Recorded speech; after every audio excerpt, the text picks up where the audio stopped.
Right, it's saying that we're live, so we'll wait until, in fact, I'll I've got minimize this and I'll wait until I can see myself on the YouTube screen. But yeah, I hope everyone's doing okay. This damn 10-20 second delay, I'm always feared that it's going to cut in and I'm going to be right mid-conversation, so I always like to wait. There we go.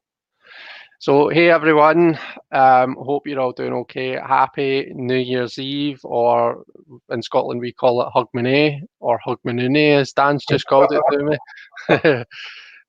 So as you can see, I'm not alone today. I've got the lovely Daniel from Apeen de Vale. Daniel. Yeah, you're getting, it's not Sunday. My apologies, Dan. They called me Daniel. So how you doing, Dan? I'm really, really good. Disclaimer, might already be a bit tipsy as I was on a Zoom quiz with my rugby team literally just before this broadcast. So sorry in advance for being drunk on Chris's channel. That's right, it's Hogmanay. That's what we do. You know that's what we're going to call it now, don't you? Every year. Hogmanay. So what are you drinking, Dan? I'm on gin and tonic this evening, only because I've overdone it on the carver. I drank carver on my rugby Christmas do on Zoom, got very drunk and was throwing up, and I drank carver on Christmas Day and felt rough. So we've switched to gin and tonic because it's safer. Oh, I suppose that's a good thing about all these things happening on Zoom this year is if you feel unwell, all you need to do is hit that mute and stop cam button and you can nip off. And well, that would have been good, except you can see my bedroom door here. Yeah. I left the computer, ran to the bathroom. If I open my bedroom door and open the bathroom door, you can see the toilet on the camera. So my entire rugby team saw me throwing up. Well, you didn't close the doors when you went to the toilet? I was in a bit of a come on, I need to call you Daniel now. I was in a rush. Well, I'm drinking wine. I've got lovely, oh gosh, I can't remember what it is. I think it's Echo Falls, strawberry and lime infused wine or something. Tastes like juice. Let me do a quick hello to everyone that's here. So we've got Debbie from Aquarius Owl. Hi, Debbie. I hope you're doing okay, and I hope your family's doing okay as well. We've got our lovely Naomi. We've got Jax from Tarot Tales. Jax, hi. It's lovely to see you. It's lovely to see you back. I saw your video. Like, was it yesterday or was it today? In the last day or so. And it's really nice to see you. Jackie Jacaranda's here. We've got Midnight Meditations. Hi there. We've got Diane from Wood Thrush Cottage. We've got Robin from Toadstool Tarot. We've got Gerald from the Hermit Mage. He says, jumping in to catch a few minutes before I deliver New Year's gifts. Very nice, Gerald. We've got, what else have we got? I think that might be us so far. Ishi, the lovely Ishi's here. Hi there, Ishi. How are you doing?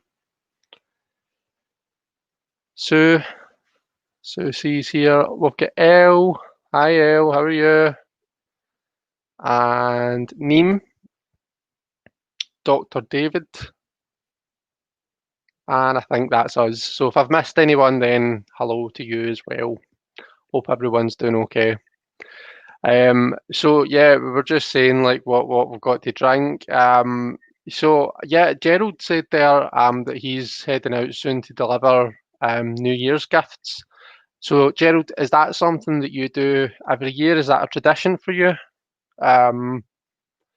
What do you have any kind of traditions that you follow at New Year, Dan? No, not really, because Just get hammered. Just get hammered. But like the other New Year, like the witchy pagan New Year, I have traditions for that. That's a bigger holiday for me. I don't celebrate Christmas, as in the Christian festival. Celebrate Yule. So Yeah. I still have like this holiday season. This night is normally just an excuse to get drunk and have a party, but obviously this year it's a bit different. Yeah, of course. So when is the pagan New Year? Like, when is that actually It's celebrated? It's Samhain. Samhain's the pagan New Year. Is it? I didn't Yeah, know that. pagan New Year. Gosh, that's interesting. I had no idea. And I was hearing about when everyone was celebrating Samhain, but I didn't know that that was. We So appear one of to the have things I someone have in the wings. Look at this, Daniel. got Look at this latecomer. who's here. Oh, here he is. Hi, Simon. Hello. How are you? I was really just sitting here listening to your nice little chat about Dan throwing up and pagan New Year's, and I was like, I'm here. Oh, yeah, have you been there all that time? I've only just noticed you pop up. Yeah. And then Oh, sorry. I put something in the comments like, I'm in limbo. Oh, imagine keeping Simon waiting. How rude. I know. I was enjoying myself. What did you say, Simon? It was a bit dark, wasn't it, in here? You were very dark earlier. It looked like you were in some sort of dark room. I was sat on the sofa. Did you hear the funny story? Chris did, but no one else. But the people in the room haven't heard it, so you guys can tell it. Tell it Yeah, now. go on. I'll let you. I went in to set my live up, which is on at 11:30 to see the new year in. I thought, I best set the banners. So I arrived in the chat, and there's Dan sitting in there, like, all ready and smiling away. And I'm like, Dan, you're 3 hours early. And he's like, yeah, I thought you was going live at 9. But that's Chris. That's those gin and tonics. I was like, that's commitment, sitting there 3 hours. I'm ready. I just come off a Zoom rugby call. Had you? And been throwing up? No. That was the other week. Oh, all right. Oh, I thought you meant tonight you'd been throwing up. Not yet. Cool. So what are you drinking, Simon? So I've got port in a port glass. And it's the Special Reserve port. You have to go opposite this way, don't you? Coburn Special Reserve. I do like a nice port. Yeah, I agree. Very nice. Oh, Here's me with my cheap low-calorie wine. Low-calorie wine? Yeah. Apparently, I just found out after he'd got 2 bottles. I've been drinking this stuff for weeks. And he got 2 bottles for like today and tomorrow. And said, oh, and it's low-calorie. I was like, what do you mean it's low-calorie? He says, yeah, there's only like 60-odd calories or something like that. Is he trying to tell you something like subtly? Oh no, there's no hinting. I need to lose weight for my wedding. We appear to have another guest, guys. Hey. Say hello to Jen. Jen. Hello. I thought I had to break up the boys' club. Yeah. You could be an honorary boy. Yeah, this is boys' night. You need to join us. Yeah. Boy. I'm an honorary boy. Can I be an honorary boy as well then? Honorary boys. Jane, have you got a drink there? Okay, I have a really boring drink, but I put it in a really fancy glass. It's sparkling water, but it looks like festive. I need to pace myself. It's still pretty early here. It's only 1 p.m. here on the West Coast, so I've got what, 11 hours to go. So It's cocktail hour somewhere. give it a minute. It's going to happen soon. I'm going to break open the prosecco. You're the designated driver, Jen. Is today a holiday for you, Jen? Drive safely. Jen, is today a holiday for you? Yes, it is. Well, only because I took it as a holiday, not because globally it is or countrywide. But yeah, I took a whole week off, so I'm hanging out with y'all. So here all day. My laundry was on show. I'm like sitting there with like my laundry hanging over the door for me. But where is your laundry? Is it over that way? It's hanging over the it's opposite, isn't it? Which way do I go? It's right, okay. Hanging over the door. Do you see there? Right, okay, okay. No, it's just I thought that it was the other way, and I was like, but I've just watched Simon's video, and that's where his sacred space is. There's no way he's got the clothes horse like sitting over his sacred space. Yeah, the clothes horse is in the spare room, where it's kind of like a laundry room. But sometimes you just throw things over a door, don't you? To when you live on your own, you do anyway. Just check out your door; it will dry. So I was just asking.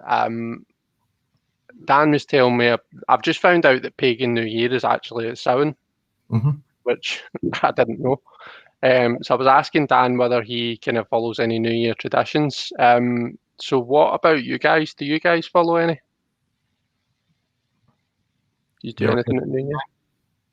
I do New Year's resolutions, and by the end of January, half of them in dire straits. But as far as New Year's traditions, it's usually laying low, I think. Seeing the new year in calmly, quietly, sometimes drunkenly, but not too often. What about you, Simon? I think the thing I love, and it's going to make me sound really sad, the thing I love most about New Year is starting a new journal and setting up a new journal. I absolutely, I just love New Year's Eve for that.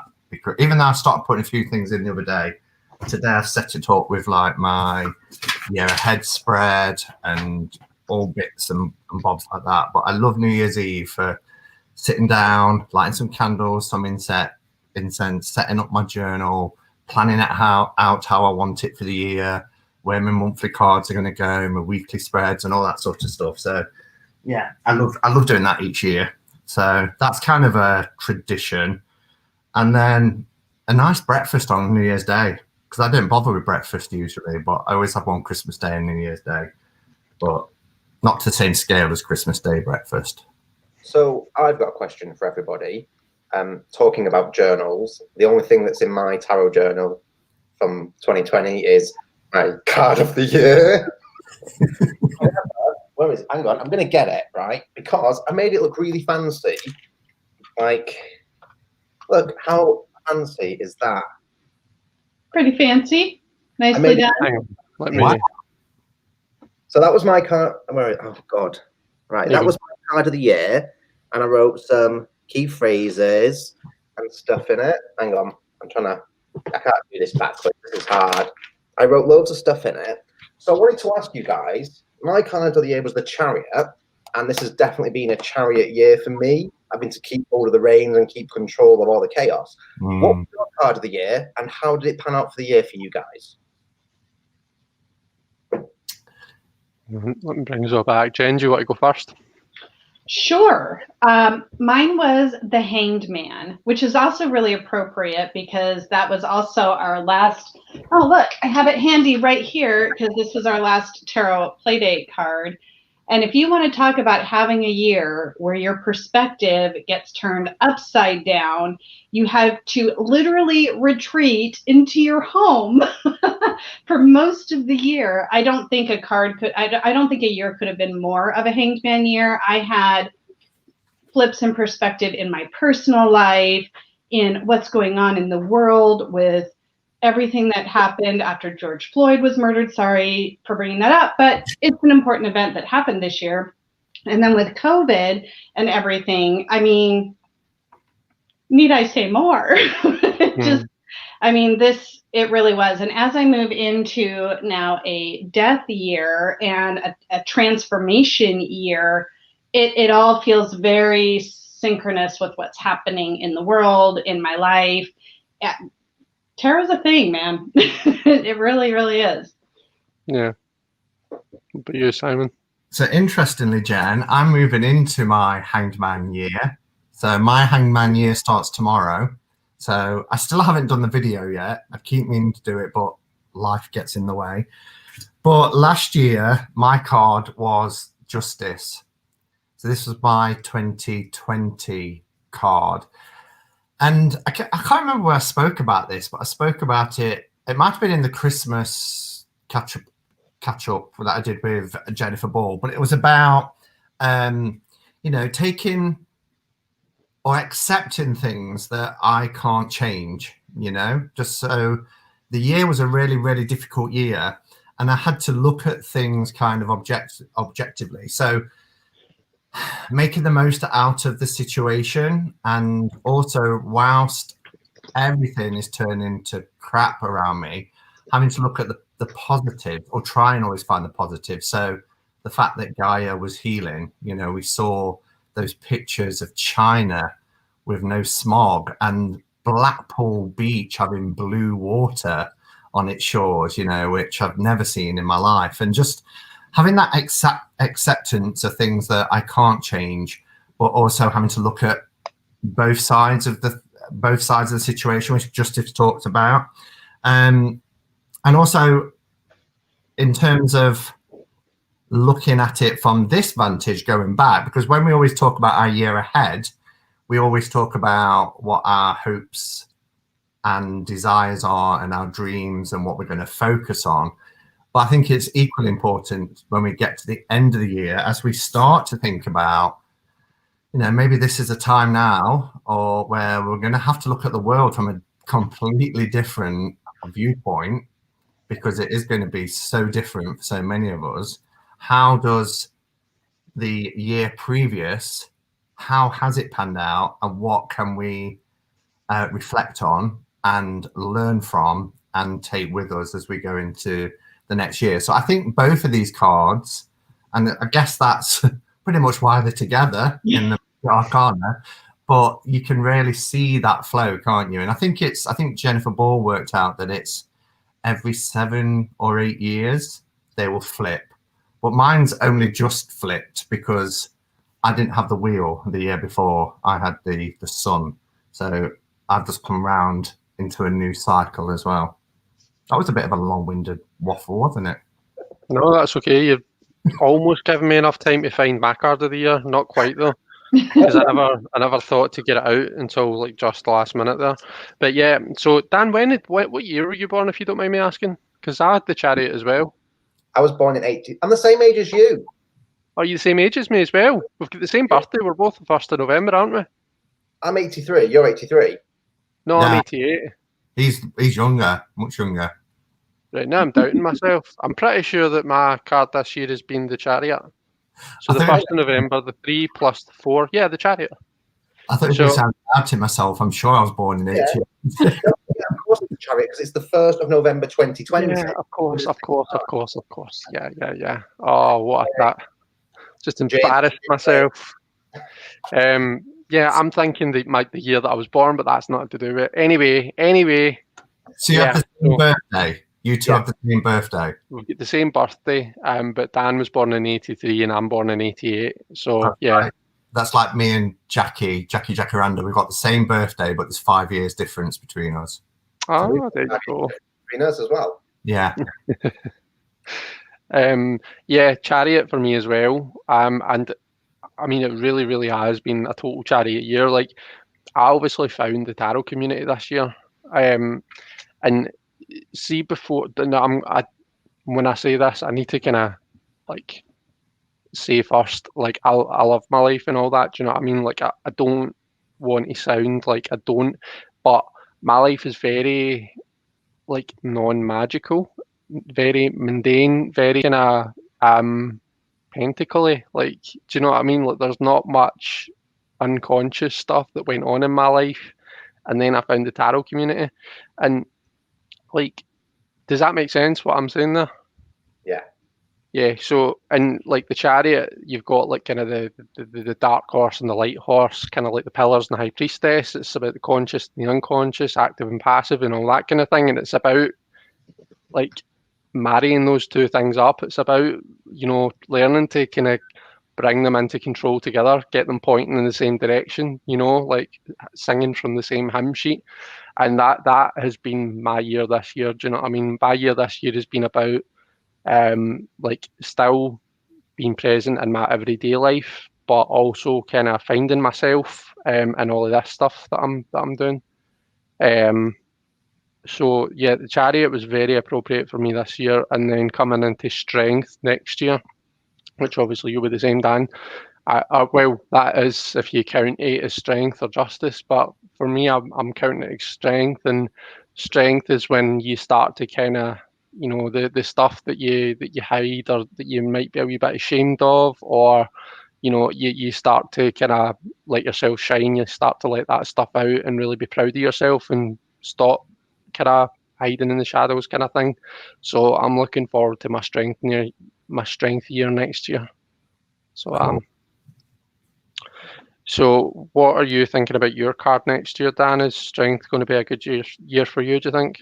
So for me, it's been the chariot for me this year has been about keeping control of the reins and not veering off the tracks. I've had a really up and down year, and it's felt like I've had to be so in control of everything, with work, being made redundant, going through the recruitment process for my new job as an engineer, then Witchy Nana dying, and then being there for my mum, and being there for my family. And it's just been absolutely, I honestly do not know how I have survived this year. I've clearly held on to the reins, and I'm surprised I don't have calluses on my hands. So for me, going into a strength year, it's about maintaining that control for me, but getting the rewards from it, overcoming the year that I've had to maintain and reaping the rewards, like you said. So my new career is due to start in February, that I'm so excited about.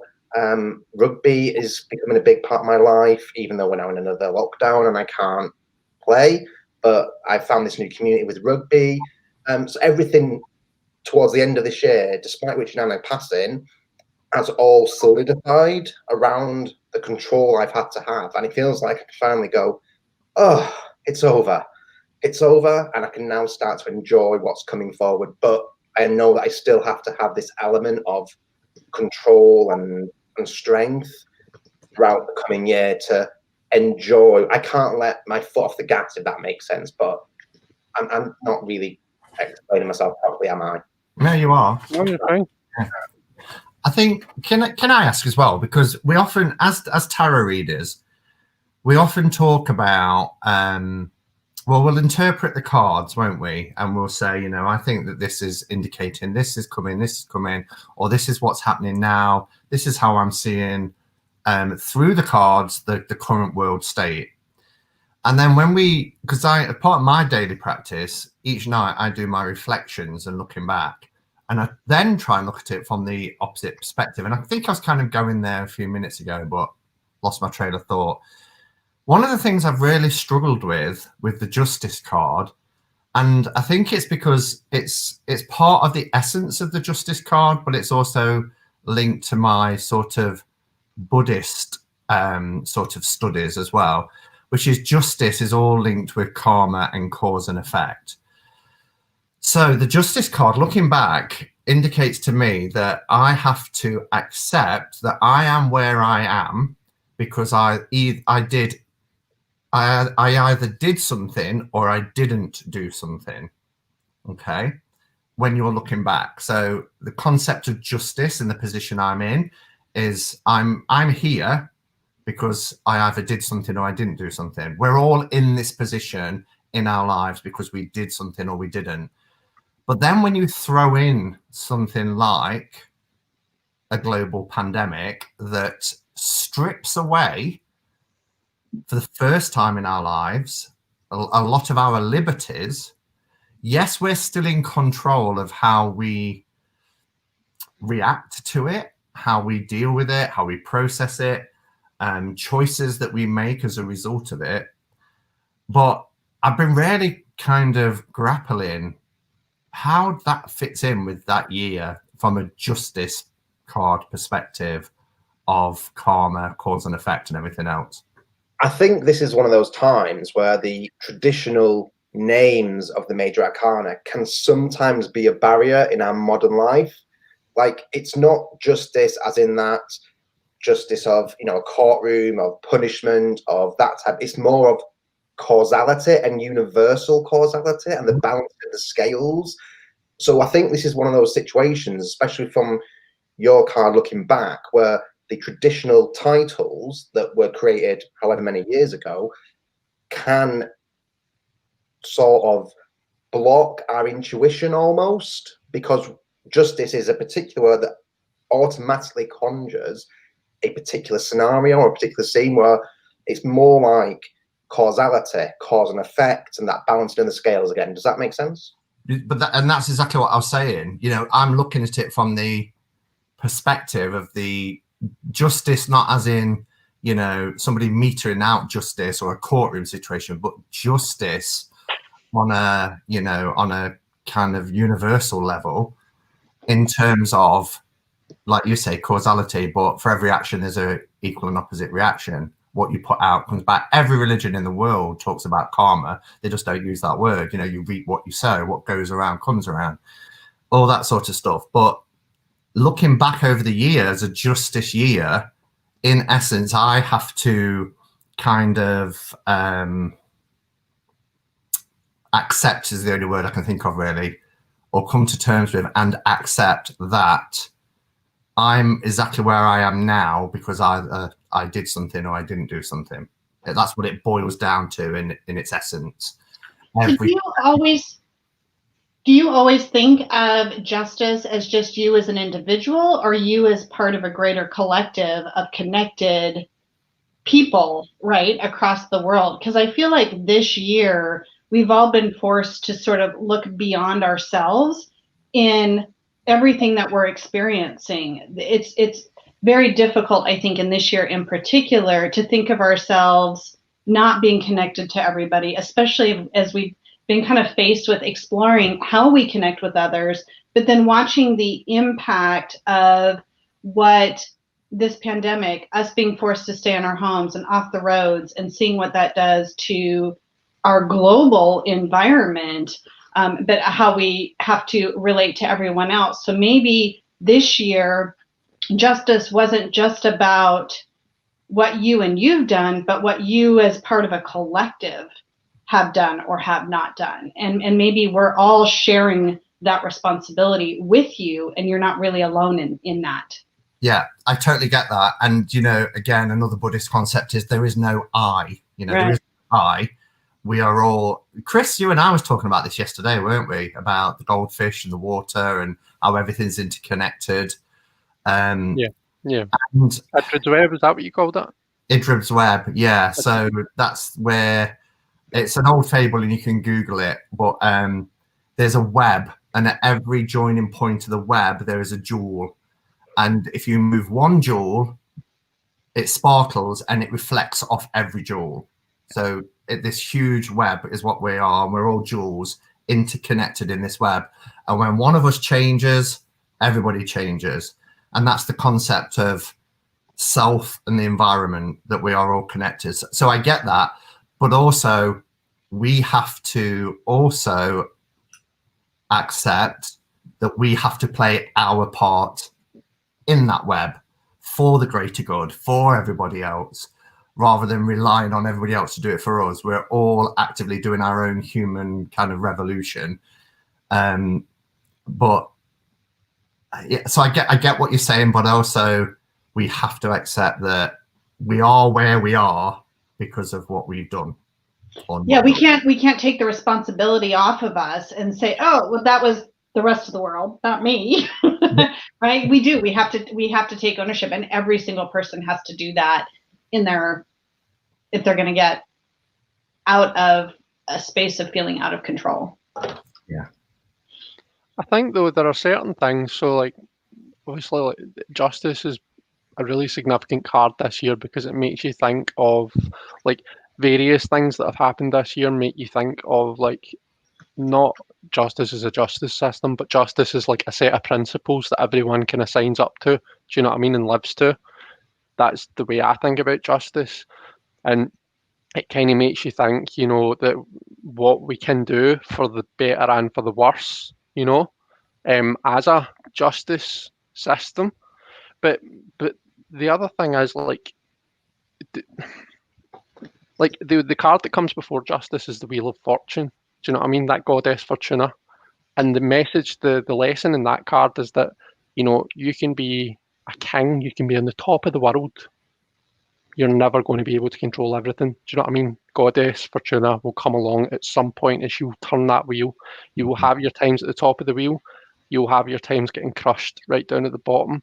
Everyone has their shot somewhere on the wheel. So like, it's important for us to do what we can to be the best person, the best me, the best us that we can. But do we really, like, is it really fair to say that everything that happens has happened because of something that you've done, or that Jen's done, or that, do you know what I mean? Like, is there not some things that are, do we not need to accept that some things are completely out with control? It's a really bitter pill to swallow, and one that I struggle with, and I think I will struggle with to the day I die. And it's hard for people who have had terrible, terrible things in life to accept the law of cause and effect. It's really tough to accept that we as humans from the dawn of time have wanted to kind of not blame, that's not the right word, but explain away things that have happened are due to external things.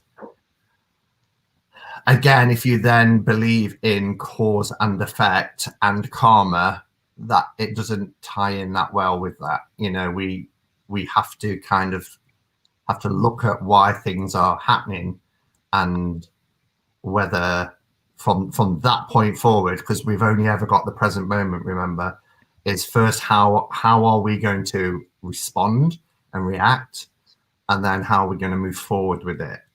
And we can't ever do anything about what's gone, because it's gone. We can only do better from this point forward. I've done things, you know, years ago in my early life that I used to always say, oh, I wish I could just go back and do that again. I wish I could relive that again. I'll do this differently. And it's such a wasted kind of energy and emotion to carry, because we can never do that. All we can do is learn from it and carry it with us in the present moment, but, you know, keep moving forward. See, as a witch, I agree with both Chris and Simon. So my belief is that my intention can have an actual effect on the immediate universe around me, and direct effect on my life and other people's lives that are surrounding me.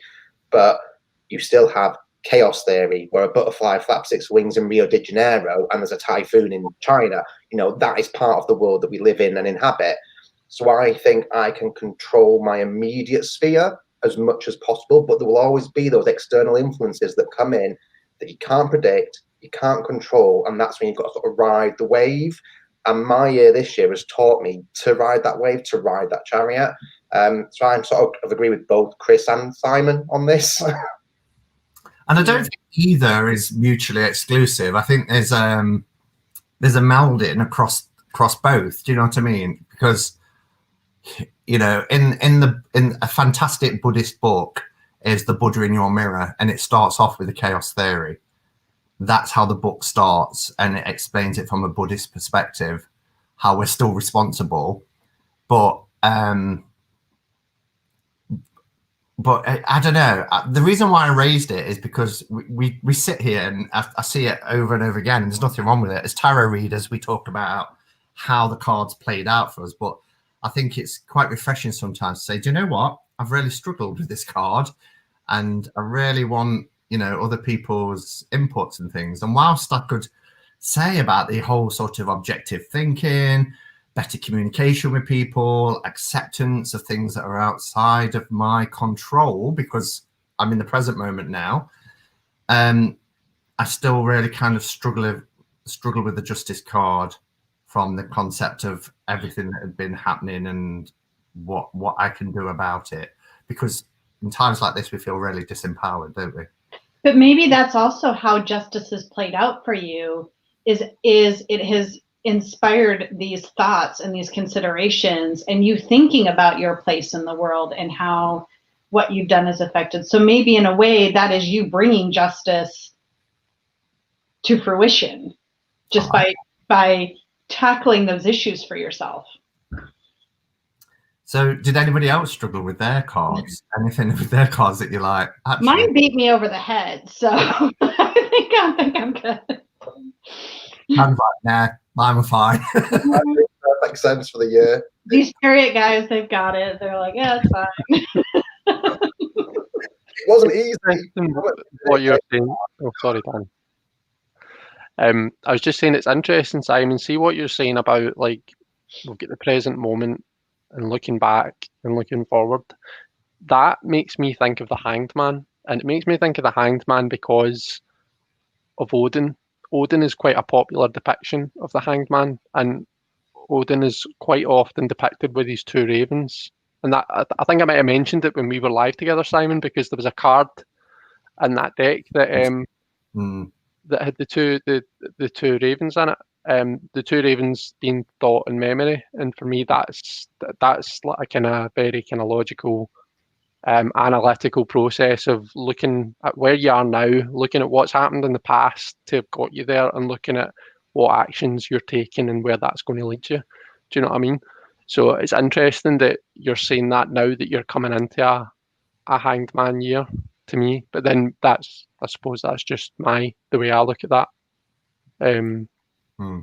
I love the fact that we can talk about the same card and all have a completely different interpretation of it. That's why Tarot Play Date is so fun. Yeah. Yeah, we can talk about the same card for an hour and a half. No problem. That's true. I know. Do you ever see when we're doing Tarot Play Date, do you ever look at the clock and think, like, shit, we've only got half an hour left and we'll still get like 4 questions to do? Because I always look at the clock and it's like the first bit pure flies by, and then for somehow you manage to like slow time down, Jen, so that we can get through those 4 questions, the verse meaning and the activity for the week, and that like small time that's left. I'm always like, how does she do that? Because I'm always looking at the clock and saying, do you know what? We're going to be here until like 8:30. I don't know how. Like, there's no way she's going to be able to wrap this up for 8 o'clock. And every time, like, pretty much bang on 8 o'clock. Last time, you mean?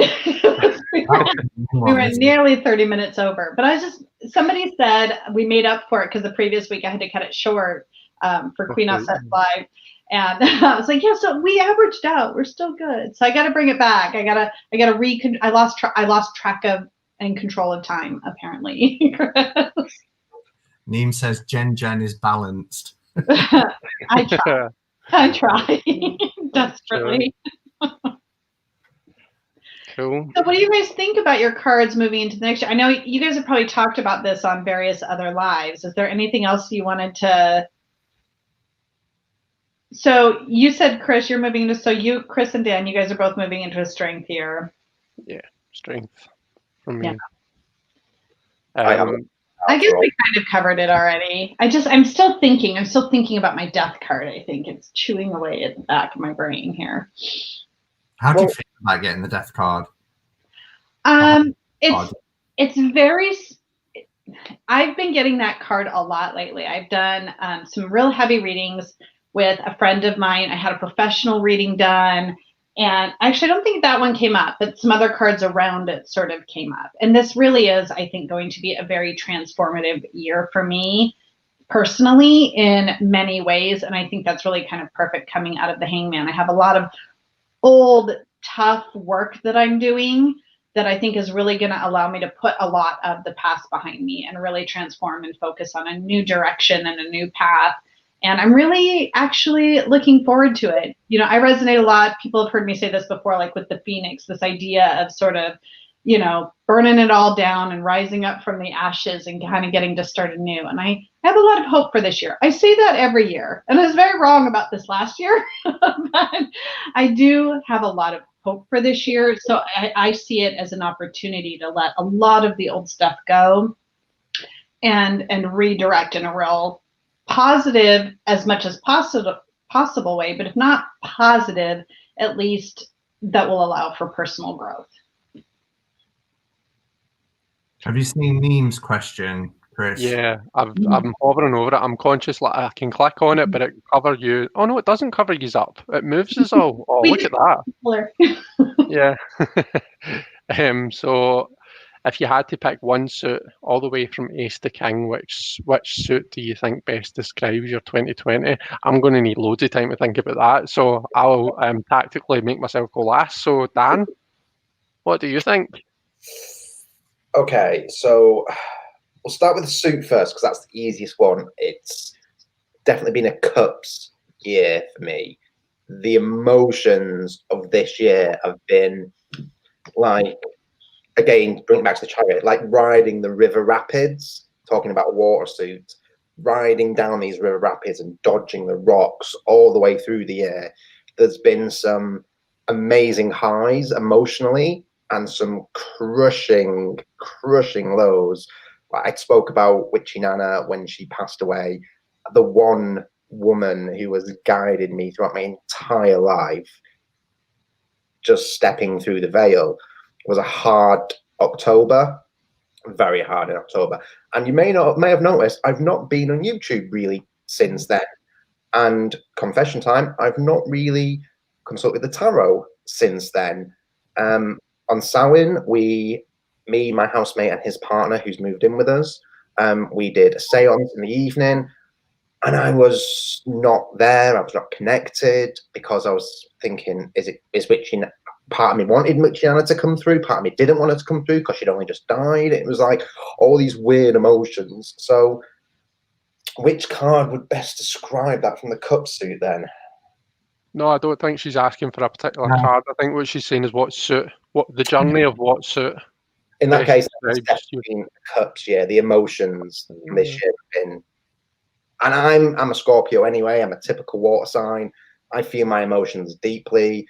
The card I associate most to me in the major arcana is the moon. I'm quite secretive about my emotions mostly, and this year the water has just spilled everywhere. It's been a big wet mess emotionally. So yeah, it'd be a cups year for me. Okay. What about you, Simon? Pentacles. Yeah. Definitely a Pentacles year for me. Without going through all the cards, I mean, just talking about the justice, but the balancing in the Pentacles, the hardship, also things like because of the work situation, and at first I was sent home to work, but work had to be different because the work that I was doing couldn't happen, so I had to learn new skills. That was watched by others and critiqued by others. And then when I think about like the 9 of Pentacles and just how much I've appreciated my surroundings now, and those walks that I did and took people on when after 3 months was allowed out of our houses again, and was able to go to parks and gardens. I remember showing these beautiful red poppies in the arboretum and just feeling one with Gaia again. And then the 10, that sort of coming together and how we all came together and we all kind of felt like a family unit, and that sort of nice completion of, okay, well, this chaos is happening, but we've still kind of got each other. And so, yeah, for me, it's felt like a very Pentacles-y experience this year. Jen, what about you?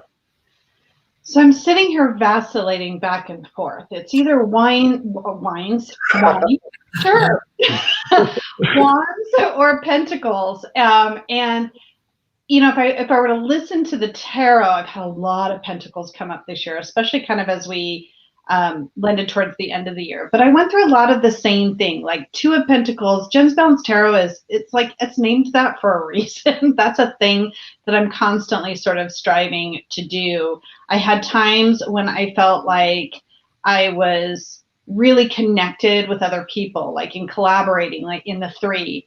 And then in the 4, kind of just laying foundations for things. And then, with the 5, there were times I really needed other people. And then the exchanges that happened with the 6, 7, patience. Oh my gosh, how much patience we had to have, And then 8, doing a lot of personal work. And then 9 is one of those things where I think kind of Simon alluded to this too. It's really being grateful for the things that I've had and what I've been able to accomplish in the relationships that I've built that have been very grounding for me. And the 10 is coming up for me in a really different way. This is about really looking back at my family legacy. And this is one of those cards that's coming up for me right now as I move into this death year and really thinking about all of that and how that has played out over the course of my lifetime. So yeah, I just shared my entire life journey with you over the last year. But yeah, so I think I have to concur. But there were some onesie moments in there for sure. Yeah, it's fun. Well, I mean, I was going to say wands, but you've just invented the new suit of wine, Jen, and I think I'd much prefer to go for that if I'm totally honest with you. Great comments about it in the about the best fraudulent. I always say fraudulent. Freudian.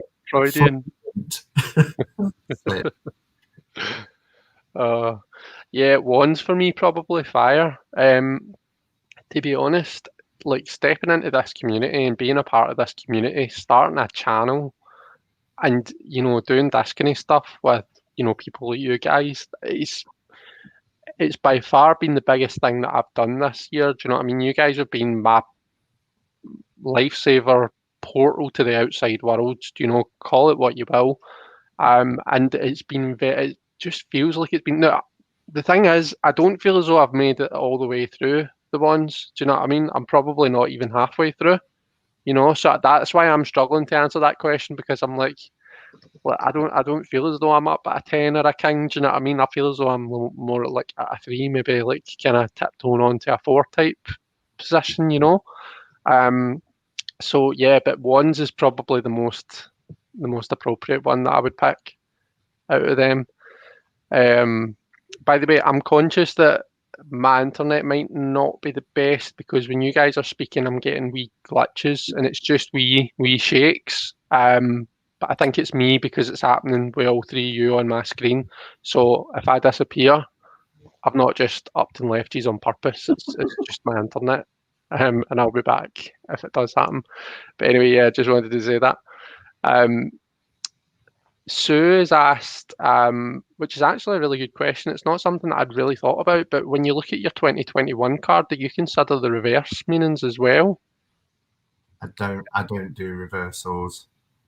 Right, okay. I've never even learnt reversals because I decided, I can't remember when I was learning my journey years ago. I read somewhere, I can't for the life of me remember where, that somebody had written that you don't need to read reversals, because if you're reading cards in a spread, depending where they fall in that spread and what's either side of them, you can get those meanings anyway. And I like to look at each card having a light and a shadow aspect to it. And I know reversals is more than that. But I never even bothered to learn reversals because it was just something that I just decided not to have as part of my tarot reading practice. Okay. I agree with Simon. The tarot will give you a smack on the arse when you need it without reversals. It really will. It will proper put you down when you need it. I don't feel like I like a smack on the arse deck, so I definitely don't need reversals. And for me, if a card is reversed, that's because I've shuffled it badly. Or do you know what I mean? My cards are always the right way up, and it's probably 1 in 100, if that, times where I'll pull a card and it's upside down. See, I'm pulling it upside down because in my mind, I've got it upside down. It's not the tarot kind of twisting it round for me. But I do get it that people who read reversals, they have their cards always, you know, and just shuffle it always, and whatever comes up, comes up. But I think I'm also a little bit OCD. I've got to have them all kind of the right way up. All your soldiers in a row. Sorry? I've said all your soldiers in a row. Is that not an expression? All your ducks aye, sorry, yeah. Yeah, it's interesting what you said there, because when you're talking about the light and the shadow aspects of a card, I see the reversal as being the shadow aspects of a card. Like if a card comes out accidentally reversed in one of my readings, then I'll keep it like that. It barely ever happens, but if it does, I'll keep it like that, and I'll look more towards the shadow. But I don't read it a different way. If it's reverse, like I don't read reversals any different to the kind of shadow aspects of a card. So the way I'd interpreted Sue's question was like, when you're looking at your card, do you look at both the light and the shadow aspects of it, and what that would mean for your year? So I remember one particular reading I did. I don't like to read online.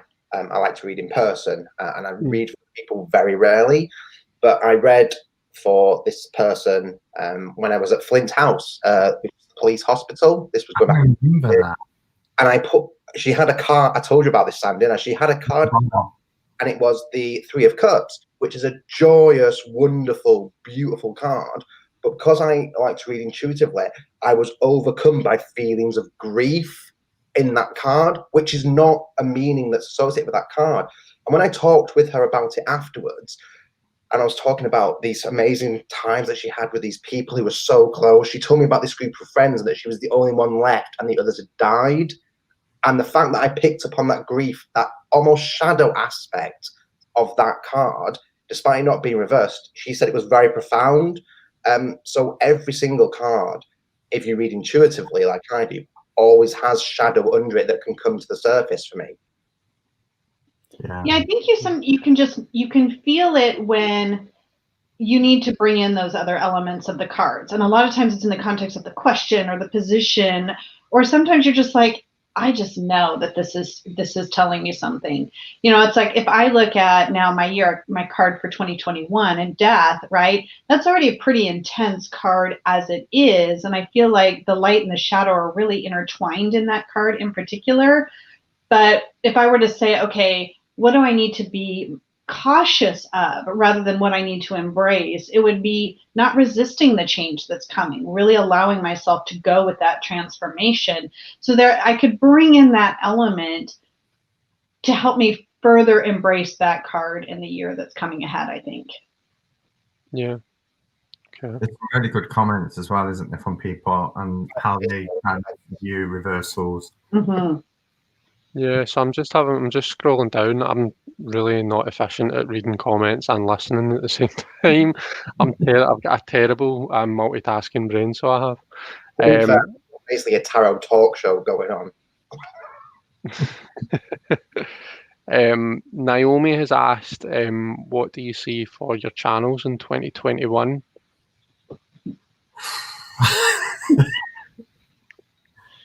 I'll go because mine's easiest. So I had big plans for my channel in 2020. I had loads of ideas. It started off as a great year. The first 3 months were brilliant for me, and then life happened. So I think I'm going to pick the channel back up from where I left it in March, April in 2020 and continue with that. It's probably not going to happen until February because February is not my new job. Once I'm settled in that and I've got a decent shift pattern and I know I've got some security and stability back in my life, and I'm not holding on to those reins of that chariot anymore, I reckon I'll be able to get into a decent schedule. I've got my book with all my ideas written down. I know what I need to do. It's just this year really put a kibosh on my entire channel's development. So I'm going to pick my channel up where I left it off. I'm going to go back to what the plans I had. Cool. What about you, Jen? So for me, and I kind of laid a little bit of the groundwork, but what I really want to do is go deeper into my practice so that I can share more of my journey, which was always really the original intent of my channel. But I was also very nervous about that because when I started, I was so new to this. It's like, why is anybody going to want to listen to anything that I say? And I really just want to embrace where I'm at any point in my journey and share that with people who maybe can commiserate, who can offer their perspectives and experiences that I can learn from. And then also now I've been on my, I'm kind of plodding along here and I might have a few nuggets of wisdom here and there that I can share, but it's really diving. I'm not having what I would call a depth year, but I'm going to dive deeper with my practice. And I want to share more of that, more of my actual experiences with tarot, crystals, oracle, the moon, whatever it might be, so that I guess to make me more mindful about what I'm doing, maybe bring content that's actually interesting and different. And then there was one other thing in there.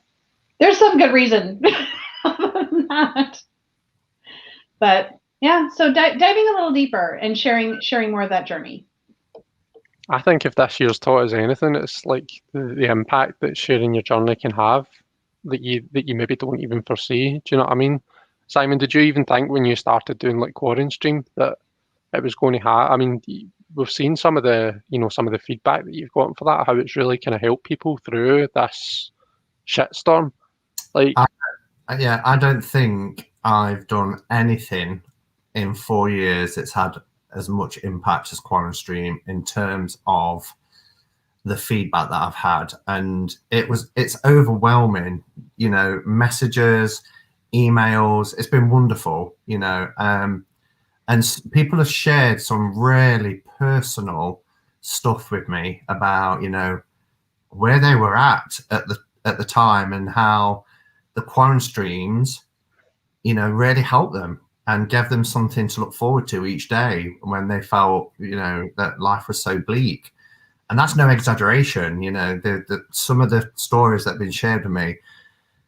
And yeah, I had no idea, because the idea behind Quarantine Stream was as much for me as for anybody else, because I was suddenly, you know, I've always had a really active life in terms of a really good physical circle of friends, living in a city centre. You know, everybody would kind of descend on me at the weekends, and we'd go out for coffees and lunches, and I worked long hours in the week. I had my channel, and life was really kind of fast paced. And then all of a sudden, like everybody else, we found ourselves in this really kind of unfamiliar territory of being shut in. And when you live on your own, as a few of us do in the community, that hit hard, and it was a real sort of shock. And, you know, when we was first sent home, we was told 3 weeks, and we suddenly realized that was very optimistic. And so I did Quarantine Stream as a way to just kind of say, look, I'm here on my own. I'm sure other people are out there. How about I come on, you know, a few times, and we'll do some random chats just for an hour a day. And it ended up being every day except for Thursday, because I was doing the series Throwback Thursdays then. But it's just something that built and built and built, and ended up doing something like 48 of them or something like that over that period of time, until I had to go physically back to work. But in terms of my channel, and again, Chris, we was having this conversation on Glide the other day, where I was like, I'm kind of stuck. And what I was thinking of doing was, you know, kind of just putting it out there into the community, because when I ended the series Throwback Thursday, I thought I'd come up with something else, and nothing's really kind of inspired me enough to say I want to do a new series. So I do a couple of catch up and cards. I do catching up with. There will be a tarathon next year, bit of a revamped tarathon, but there will be a tarathon next year. So there's things coming up, but I have kind of got into the rut of just doing walkthroughs and stuff. And I was saying to you the other day, just need a good tag or something to do, something a little bit different, you know. And I did like my desk space, but it's not really been the weather for going out and doing walks and things. But I'm open to ideas. But I'm going into my 5th year, so the channel's 4 in March, and then I'll be going into my 5th year for the rest of the year. And I just I'm still kind of thinking about what to do. And again, some people like change and other people don't. I changed my position once, you know, just the camera angle. And I used to have the camera in the middle. In fact, Jen, when you was here, it was in the middle. And Dan, when you came, it was in the middle. And when I changed it to that, the reaction I got, there was like, no, don't like it. Change it back, change it back. And then eventually when I did change it back to this angle, I was getting, no, don't like it, don't like it. And whenever I changed my intro at the beginning, some people like consistency, you know, and then some people get bored of that. So it's a fine balance. I don't want to change too much, because we all build our audience because they like what we do. And if you change it too much, people don't tend to always like that. But if you stay the same, people can get bored too. So it's a fine balance getting it right. It's pretty cool. I've been flashing up on the screen all of the amazing comments about Quarren Stream that people have been putting on. It's been enough to keep going whilst you've been talking. So that's just a kind of an indicator of the impact that's had just on the people in this room, like in this live chat. Never mind all of the rest of your, what is it, like 11,000 followers now. So yeah, and as far as Quarren Stream's concerned, I remember I used to like kind of disconnect my laptop from my screens, turn on my own computer and get it loaded up so that it was ready just in time for 5. Probably shouldn't have been logging out of work early, like for a YouTube thing, but I did it every single day, like clockwork. And I always used to make sure that I was ready to go as soon as 5 o'clock hit, as soon as you went live and those bells were going in the background. I was always sitting there ready and waiting. But so yeah. When did you start your channel, Chris? I know it was this year, but what month? I think I started my channel. I started making content at the end of August. Wow. It was. In fact, Jen might be able to tell us because it was Jen's tag that I did, and it was quite shortly after it that I did the response to it. Jen, if you remember the different decks, do you remember? Balance September? The balance the deck scales? That one? Yeah, that one. Yeah. So, it was September. September. But I've lost track of time in 2020. Time is now a social construct in my mind. So I don't really know for sure. But do you know what, Chris? September, you started your channel, and we're in the end of December. Look at you hosting, on New Year's Eve, and all these people joining in and watching. It's an incredible thing to be 3 months in, 3 or 4 months in, and here you are, kind of hosting a live on New Year's Eve. So all you YouTube celebrities, no less. No, thank you. Thank you very much. That's really sweet of you to say. But I do feel as though I'm in the presence of Tarot Tube royalty. I remember the days when I used to come into your chats, whether it was Tarot Playdate or your Quarren Stream chat, Simon. Dan, I don't think you really did live stuff at the time, but I remember I used to come in and I used to say hi, and like if you would say, "Oh, it's hi, Chris," because my name was Chris Kelly at the time. Hi, Chris Kelly, and I was like, "Oh, they're talking to me." Do you know what I mean? I was going to say we all been there. I was just saying in Kelly Fitzgerald's chat, if she acknowledged me, I was like, "Oh my god!" Yeah. That's the thing, none of us are celebrities. We're just ordinary people who love tarot and just hit the record button. Very true. Well, and that may be, that comes, Celtic Tarot Sheila was asking a question like, how did you find each other? And I'm guessing she means like all of us. And it's through this, it's through chatting and engaging and saying, hi, and then you just learn to start recognizing everybody in these chats or under comments or even in the Facebook groups related to the YouTube channels. Yeah, I feel very fortunate to have found all of you. Yeah, and I'm not really a part of any other YouTube communities, but I often wonder if other YouTube communities have this same sort of interconnectedness and bonding between creators, because we seem to be pretty good at it, don't we? And when I first discovered YouTube and the tarot community on YouTube, nobody had ever met anybody from the community. Do you know what I mean? There was somebody in Australia had met up with somebody from New Zealand. Lisa Van Smiren met up with somebody who doesn't have a channel anymore. And I remember she just put a photograph on something, and I was like, wow, that's weird, Can you imagine meeting people from this community? And when I first met Kelly Bear, who was the first person I ever met, way back. You know, it was so surreal. But now, you know, we have meetups and it happens fairly regularly, and it's wonderful. Kelly was the first person I met too, so we have that in common.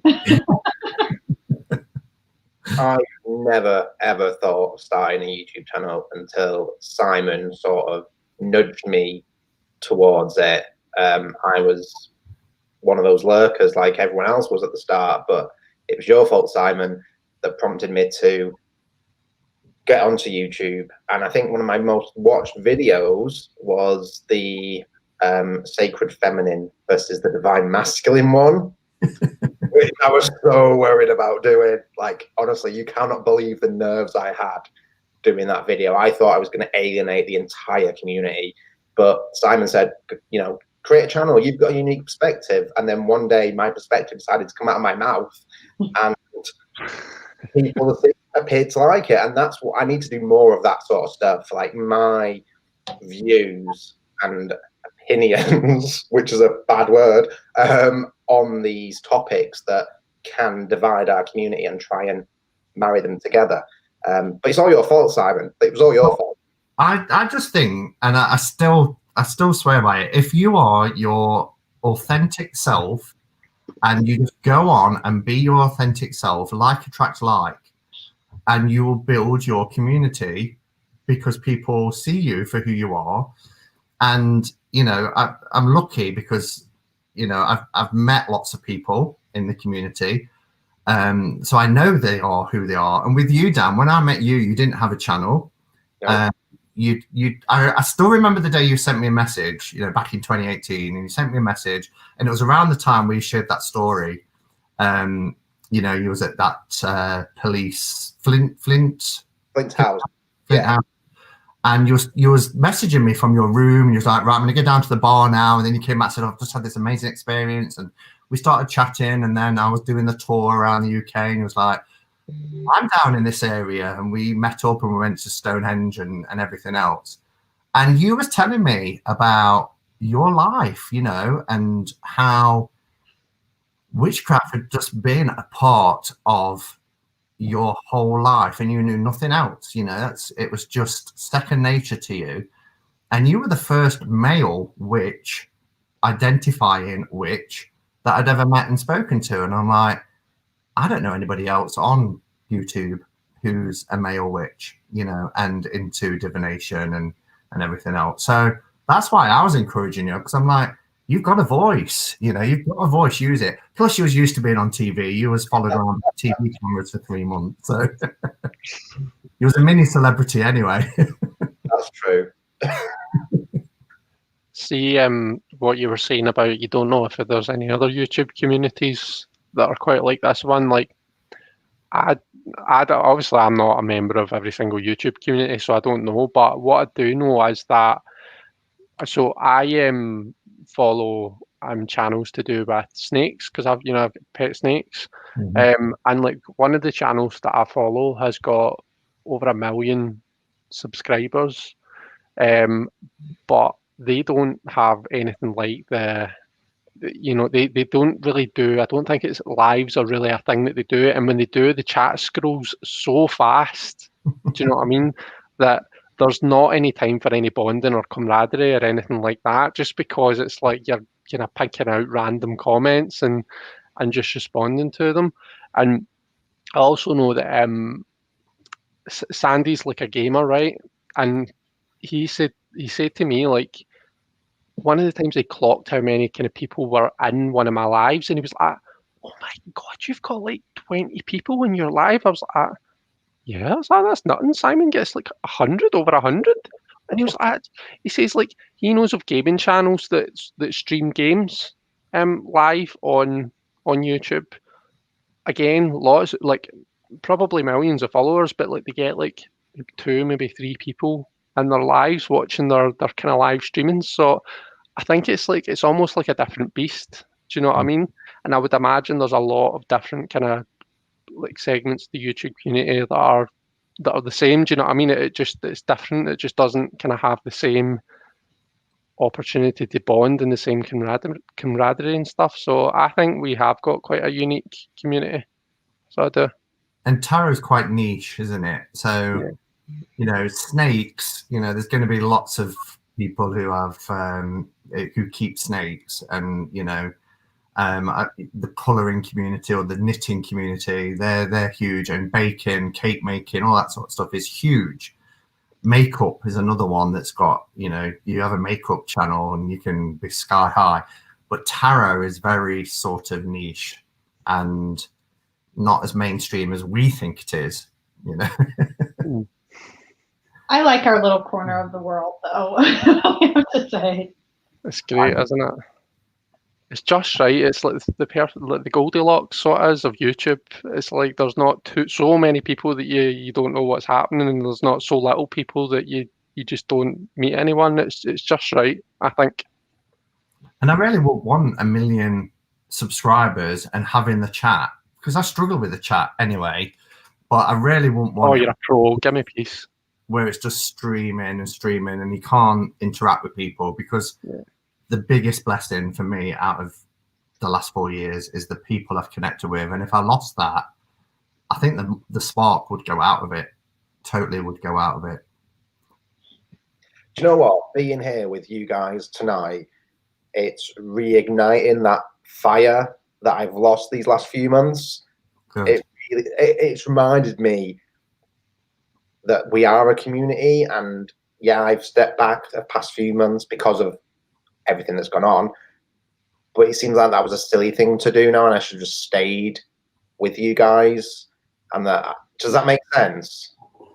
Yeah, but you've not gone anywhere. You've still interacted with us. Not as I often. can see what you mean about like having something that kind of it gets the excitement going again. You start to feel, you're like, ooh, I feel that fiery energy kind of burning. I get it. I think we need that reignition every once in a while, because it can be real easy to kind of settle into whatever routine we have. And dare I say, sometimes it feels like a rut. So to have somebody sort of pull us back out of that, or just something that gets us excited again, I think that's awesome, Dan. Yeah. Super awesome. Yeah.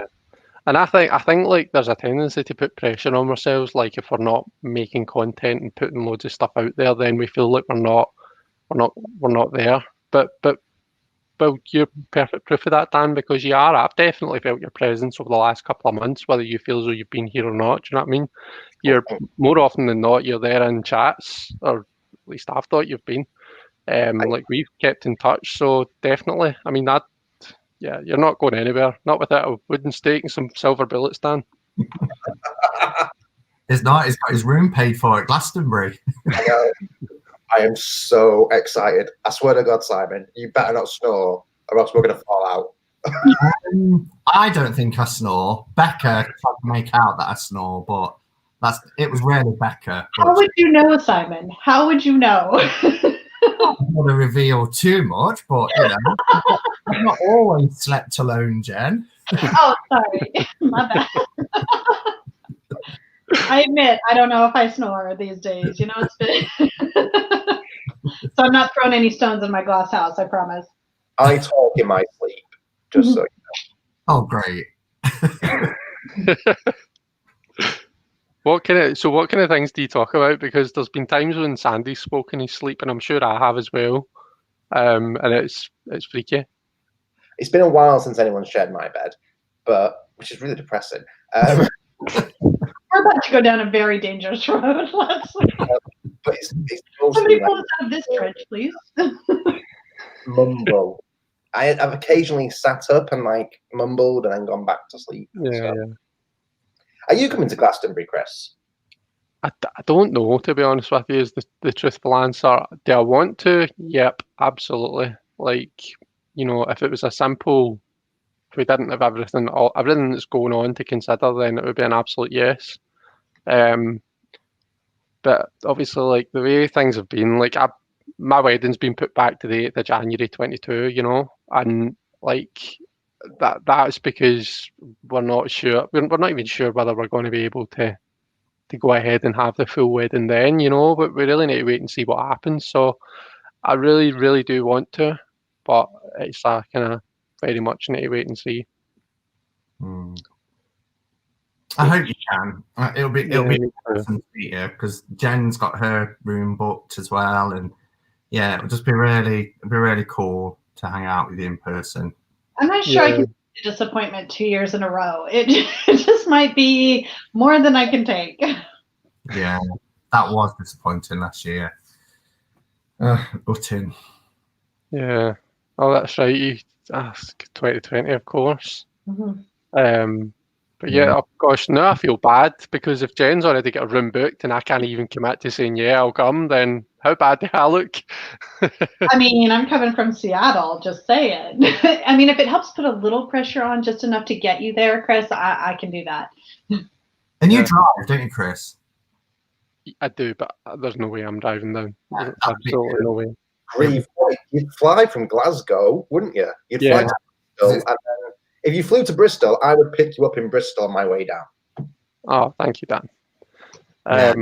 It's a 10-hour drive because it's 6 hours from here to Edinburgh, and that's near you, isn't it? And it's just under 4 hours from here to Glastonbury. Right, okay. 30-minute flight from Glasgow to Bristol. Yeah, exactly.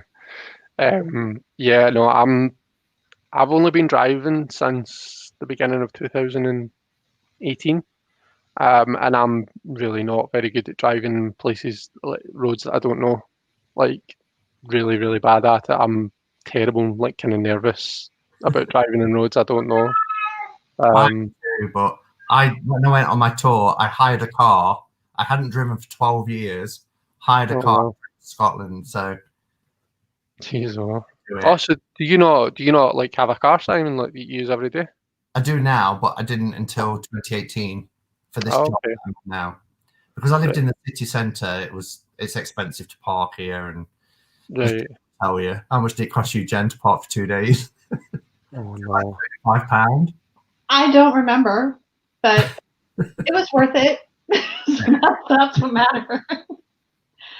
Yeah, driving around in the UK on the wrong side of the car, on the wrong side of the road, was an experience. And lucky Elle, she was like the only one to get in the car with me, and she had to deal with me hitting the curb on her side of car a few times until I got used to the narrow roads. I got in the car with you. Did you? You picked me up when I met you from the park and ride, and I drove you. You drove me back. I walked down to the park and ride, and you pulled up into the car park, and you got out the car and went, Simon. And I jumped in the passenger seat and showed you. But we just parked then. You didn't have to go far. You didn't have to risk your life. Well, hopefully I didn't scare you in the parking lot. Why is Simon? Sorry, so I was just going to ask, why is you stuck in traffic a sight to behold? But I was interrupting you. Why was I stuck in traffic? No, so Elle said, the comment I put on the screen there, Simon stuck in traffic is a sight to behold. Why is that? I don't know. Well, Elle came with me from Nottingham to Glastonbury and back. So she's been in my car for like an 8-hour journey, but I don't remember being stuck in traffic down the narrow country roads. Remember how long it took you guys to get to Glastonbury after you picked her up? Oh, you guys were in it forever. I know, because I get messages. We never got stuck in traffic. We was told that there was traffic jams ahead, and it kept saying, do you want to divert? Do you want to divert? And in the end, we was like, yeah, let's just divert. So it took us through these country lanes. So it took us, I think, about 5.5 hours to get to Glastonbury. I understand. And yeah, I nearly crashed twice. So we both try to kill Elle when she's in the car with us. That's what happens. They were terrible parents. Like really narrow, windy lanes like this, and I was driving down, and then I was on the wrong side, and the car would come flying around, and she was like, "Ah, I'm all right, I'm all right." And then, as we approached Glastonbury, I'm like, "Elle, look, there's the tour." Thinking she'd be like, "Oh wow," she went, "What, that thing?" I am clearly the better driver than. Well, you're police trained. That's not the point. That was scary driving with you in Wiltshire. Why? You just flew around bends. Yeah. Oh my life! I'm about to bring it back up. But it was The better is subjective then. It was safe. You going round like corners in sixth gear and all that, Dan? Aye. No, you drive in a lower gear than you think you should to give you more traction and more control with the engine, and it helps you when you don't change speed at all in a corner, because that's when you can like kick out the back end. So you maintain speed through a corner. So you can do most corners at the road speed, or twice the road speed actually. You can do any corner, you could do it twice. Seriously, I could take. He demonstrated this with me. And I'm like, Dan, what are you doing? He's like, I'm reading the road. There's a trick, you can read the road ahead. And I'm like, you're hitting this corner at like 50 miles an hour. I'd be able to take that corner at 80, 90 easy. Oh, it's awful. It's awful. It's fun. Handbrake turns and all that in Dan's car. I just thought I've got to put my trust in him, because he obviously drives with blue flashing lights on top of his vehicle a lot of the times, because he was a serving officer then. So I was like, I've just got to put my trust in him. He knows what he's doing. But gosh, I've never felt so terrified. Yeah. I remember I was getting driven from, I was tutoring at the time, and it was a guy who was like kind of organising the tutoring, and he drove me from one place to another, but it took us round these country roads, and it was dark. It was like probably this time of year, like 8 o'clock at night, so pitch black. There's obviously no street lights in the country roads, and the amount of times that he nearly flew off into a field, I was getting palpitations. I ended up getting, what do you call it, Google Maps up on my phone, just so that I could tell him there's a sharp turn coming. There's a sharp turn coming. Do you know what I mean? And every time I could see a sharp turn and he wasn't slowing down, I was like, oh my goodness. But yeah, no, I'm dead. I crashed my car at the start of the year. It's not something that I've really spoke about much, but I crashed at the start of the year. Such a strange experience, because I deal with like injury claims, not road traffic accidents, granted, but like I've heard enough from people in my department to, like road traffic claims are massive, I wasn't hurt at all.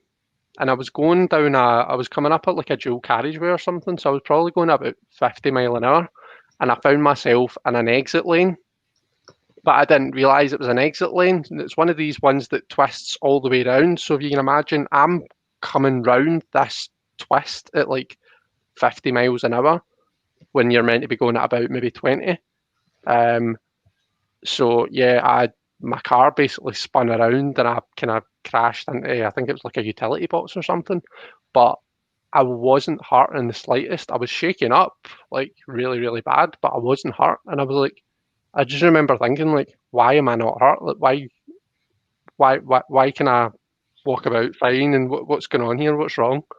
And it's one of those wee freaky stories. Do you know what I mean? That I've got that's always made me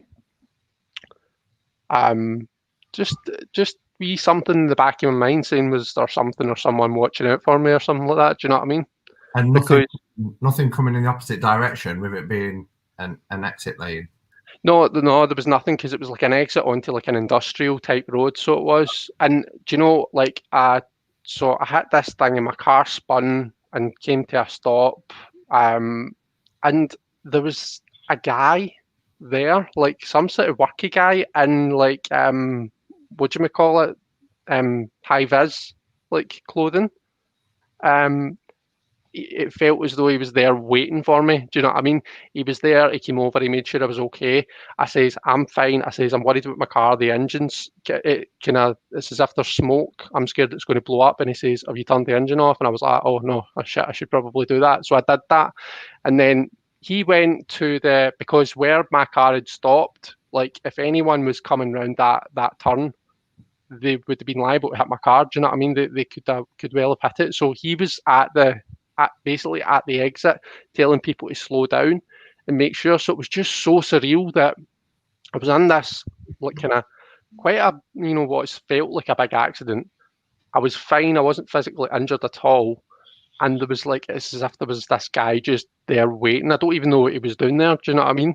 Like, he wasn't driving somewhere or anything like that. He was just there. So it's one of the most surreal experiences I've ever had. But because of it, it was only at the start of 2020. But because of it, I'm still quite not really comfortable driving when I don't know the roads, especially at night. At night, I prefer not to be honest. So that's why when you said, "Do you drive?" I was like, "I am not driving to Glastonbury." But yeah, no, that was a weird experience. That's scary, but at least you're okay. That's the main thing. Yeah, true. So I sorry to bring the tone down, guys. I just took that conversation in a completely different direction, didn't I? That's all right. It just helps us appreciate that you are here with us now, Chris. Yeah. Yeah, that's true. So I don't know if anyone had anything else that they wanted to kind of chat about or cover, but I'm kind of happy to start thinking about wrapping up because I know that, Simon, you've got a live coming up. Jilly's doing a live at 11 p.m. UK time, so 6 p.m. her time. So yeah, has anybody got any closing remarks or thoughts? I just want to wish you all a very, very happy new year, 2021. I think we're all going to be quite happy to put this year behind us, and whatever card you have or adventures are in store, I just wish the best for everyone, and I hope to keep hanging out with you lot. Yeah, and there's people in the chat, obviously, like Hen and people who are already in 2021, those in the Southern Hemisphere. I had a message from Derek earlier, who's in South Korea, who said, it's 2021 here. This was earlier. So, yeah, happy New Year to everybody. We've got an hour and a half until midnight in the UK. Jen, you've still got like 9.5 hours. I'm going to switch from this sparkling water here soon, though. Yeah, but thank you, Chris, for inviting us on and throwing it open, because I don't think I've been on your channel yet, so it was an absolute pleasure to Thank you so much. hang out with you. Likewise, this is the first time I've been on Chris's channel, so thank you for inviting me. Thank you for dragging me back onto YouTube, so I'm really happy with that. I'll probably see you all in Simon's live again. I'll make sure I'm at the right time this time, Simon. Yeah, it's positive. Cool. Well, happy New Year. Basically what the guys have said. So happy New Year to everyone here when it comes, or if it's already come. Hen, Nerys, if you're here. I know for you guys it's already the new year. So happy New Year to everyone. I hope everyone has fun. I call it the bells. Is that just a Scottish thing, or do Dan and Simon, do you guys say the bells as well? No, we don't call it. We call it countdown, don't we? The countdown. Because Big Ben is bonging tonight, isn't it? For the first time since they turned it off. Big Ben's bong. I'm wondering if our bongs, the Little John Bell, whether that's going to be turned off or not, because I know that they've been trying to scale it down. There's no fireworks in London tonight or anything like that because they don't want people to congregate or gather. So normally our bongs go off at 10 p.m. That's the last one.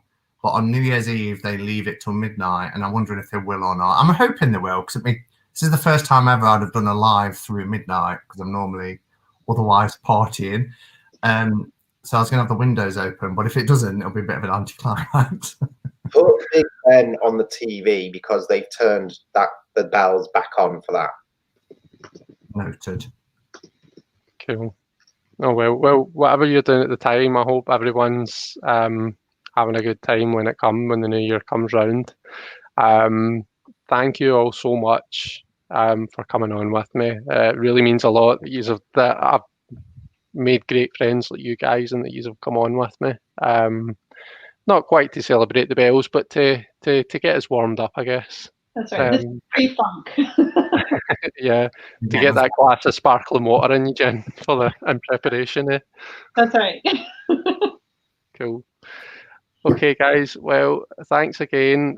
Thanks to everyone who's here in the chat. It's been lovely having you here. I know I've not been the best at keeping up with you as always, but you know me well enough by now to know that I can't like breathe and walk at the same time. So I've kept up as best I can.